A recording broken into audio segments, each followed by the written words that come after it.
मन को अगर साफ करना चाहते हो तो मन ओ धोपे नावे के रंग, मन धोपे नावे के रंग। मन की सफाई अगर करना चाहते हो तो उसकी सफाई तो नाम से होगी। मन को जो इसमें मलिनता भरी हुई है, जो पाप कर्मों से ये मलिन हो गया है, इसको साफ करने के लिए आपको नाम रूपी दवा है वो लेनी पड़ेगी।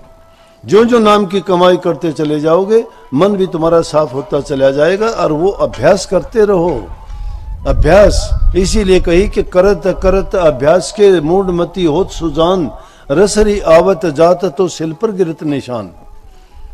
मूर्ख से मूर्ख इंसान भी अगर अभ्यास करता है बहुत अच्छा हो जाए। कालिदास के बारे में तुमने सुना होगा, बहुत बड़ा कवि हुआ है हमारे देश में कालिदास। काफी नाटक लिखे उन्होंने, किताबें लिखी, बड़े बड़े अच्छे उन्होंने नाटक लिखे। बिल्कुल अनपढ़ था, ठोठ, कुछ नहीं आता था, लेकिन इतना बड़ा विद्वान हो गया। अभ्यास किया, जानकारी लेके। उसकी पत्नी बड़ी पढ़ी लिखी थी। तो अभ्यास आदमी को सब कुछ सिखा देता है। आप में भी वो सभी गुण हैं जो दूसरे इंसानों में हैं, जो संतों में हैं। आपकी भी बुद्धि है, अकल है, समझ है। आप में भी दोनों आंखें हैं, कान है, मुंह है, सब कुछ वैसे ही हैं। लेकिन फर्क कितना है कि आप उनको काबू नहीं करते हो, संयम में नहीं रखते हो। उन्होंने अपना उनको संयम में रखा हुआ है। उनसे सही काम ले रहे हैं, आपने सही काम लेना नहीं रास्ता नहीं पकड़ा। इसलिए सारे काम करते हुए जो हमारा मुख्य कर्म होना चाहिए वो है भक्ति करना। क्योंकि परमात्मा का हम पर बड़ा एहसान है जिसको हम भूले हुए हैं। दूसरी योनियों को देखिए, कितनी बुरी बुरी योनि है। किसी को सर्प की योनि मिली है, किसी को कीड़े की योनि मिली है, किसी को सूअर की योनि मिली है। कितनी गंदी गंदी योनियां हैं, वो भी जीव हैं।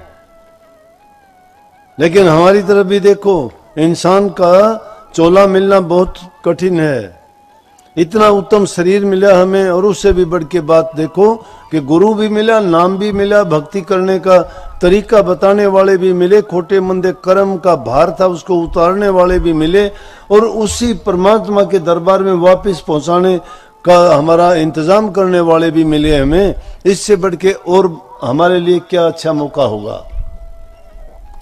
और इतना कुछ होने के बावजूद भी हम मूर्खों की तरह से अपने जीवन को बर्बाद करते हैं, बुराइयों में पड़ते हैं, दूसरों लोगों के बारे में उल्टा सीधा कहना, पाप कर्म करना, झूठ बोलना, कपट करना, चोर बाजारी करना, भ्रष्टाचारी होना, निंदा करना, चुगली करना। इन चीजों में क्या मिलता है?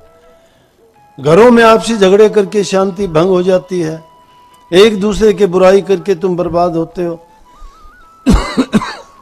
संत हमेशा चाहते हैं कि उनके संपर्क में जो जीव आए उसको किसी प्रकार का भी कष्ट ना हो, और जो सच्चे मन से उनके पास जाता है वो कहता है कि ये कष्ट नहीं है, ये दुख नहीं है, ये मेरी परीक्षाएं हैं कि मैं कभी रास्ते से ना भटक जाऊं।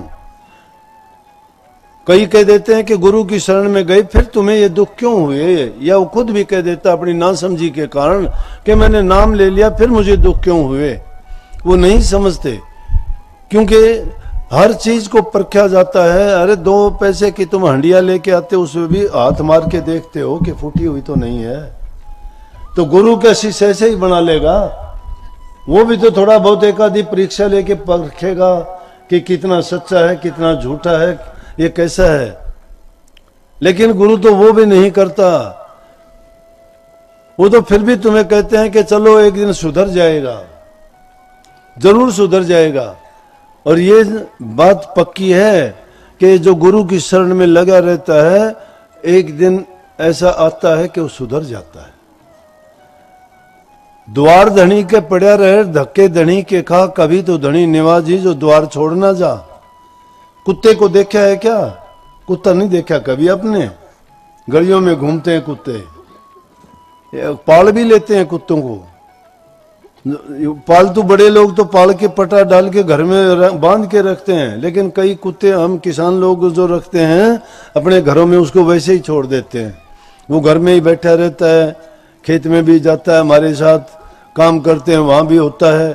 लेकिन उस कुत्ते को क्या देखोगे, तुम देखोगे इसको रोटी नहीं डाली, रोटी डालोगे, कभी भूल जाओगे, वो बेचारा नहीं मांगता रोटी, वो दरवाजे के बाहर पड़ा रहता है। संतों ने उसकी हालत देख के कही कि वो उसका धनी है, मालिक है, उसके द्वारे पे पड़ा हुआ है। घंटे 2 घंटे गुजर गए, उसको ख्याल नहीं आया। फिर ख्याल आया कि अरे कुत्ते को तो डाला नहीं कुछ भी। वो उसको रोटी डालते हैं कि भूखा है बेचारा। इसीलिए संतों ने इसकी तुलना करके कही, इस इंसान को बताया कि भटको मत, गुरु के द्वारे पर जाके जो पड़ा रहता है, ये घबराओ ना, दुख आता है, सुख आता है, आते हैं जिंदगी में, दुख भी आएंगे, सुख भी आएंगे, वो हमारे किए हुए कर्म हैं, हमारे कर्म काटे जा रहे हैं, हमारी परीक्षाएं ली जा रही हैं, हमें परखा जा रहा है, हम कच्चे हैं कि सच्चे हैं कि कैसे हैं। ये परीक्षाएं होती हैं। सिखों में चौथे गुरु रामदास जी थे और 70 साल की उम्र में, बुढ़ापे की उम्र उनकी, अमरदास जी ने हुक्म दे दिया, शिष्य था, कि चबूतरे बनाओ। अपने शिष्यों से कहा चबूतरे बनाओ। चबूतरा बनाया, जाके देखा, बोला कि तोड़ दो इसको, तोड़ दिया। दोबारा कहा, फिर दोबारा बनाओ, दोबारा बनाया, दोबारा भी तोड़वा दिया, बोले तोड़ दो। कुछ लोग कहने लगे कि कोई बात हुई, अच्छा बनाया था, कोई कमी नहीं, कोई बात नहीं, कह दिया तोड़ दो, 2 बार तोड़वा दिए। कुछ लोग तो छोड़ के चले गए, बोले ये अच्छा गुरु हुआ। कुछ दिन के बाद में फिर कहने लगे बनाया, फिर बना रखे, बनाया, बोला तोड़ दो इसको। कितनी बार तोड़वाया, कितनी बार बनवाया, सब छोड़ के चले गए। एक रामदास बचा अकेला, रामदास। उससे पूछा, लोग कहने लगे अरे रामदास गुरु की तो बुद्धि खराब होगी, बुढ़ापा है, बार बार तोड़वाता है तो बार बार क्यों बनाता है। बोला अरे मूर्खो, शर्म करो, अगर गुरु की बुद्धि भ्रष्ट होगी तो सारी सृष्टि भ्रष्ट होगी। तुम कहे कि गुरुमुख हो, तुम्हें गुरु ने ज्ञान दिया, तुम गुरु के बारे में तुम्हारा ये भाव और ये भावना है, डूब मरो तुम।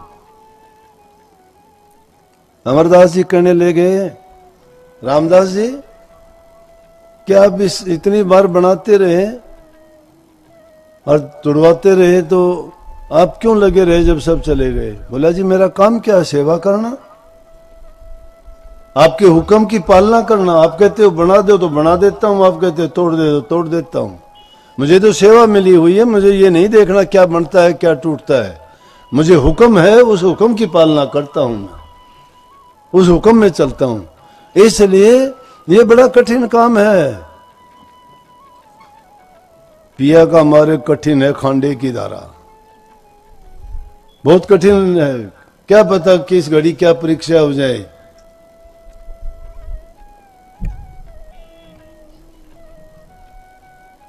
इन बातों को देख के मुझे दूसरी एक बात और याद आ रही थी, व्यास की गद्दी की। उसी तरह से उन्होंने भी एक वक्त ऐसा आया था कि कृपाल सिंह को गद्दी मिलनी थी और वो उस कृपाल सिंह जी की बजाय जगत सिंह को गद्दी दी गई। उसका कारण था कि गुरु का हुक्म तोड़ दिया, गुरु की आज्ञा मानी नहीं, गुरु ने जो हुक्म दिया उसका तो पालन किया। कृपाल सिंह तो अब चले गए उसी समय, वो गए नहीं। गुरु ने पूछा अरे जगत सिंह तू गया नहीं, कहाँ गए सब लोग। बोला जी आप गए थे, वो तो आपके पीछे पीछे सभी जा लिए। बोला तू नहीं गया। बोला कि मैं कहाँ जाता। बोला ठीक है कि गुरु गद्दी का धनी तो तू होगा। कृपाल सिंह उसके दिल्ली में चला गया, अलग गद्दी बना। लेकिन उन्होंने अपने गुरु का नाम रखा कृपाल सामलाश्रम के नाम से।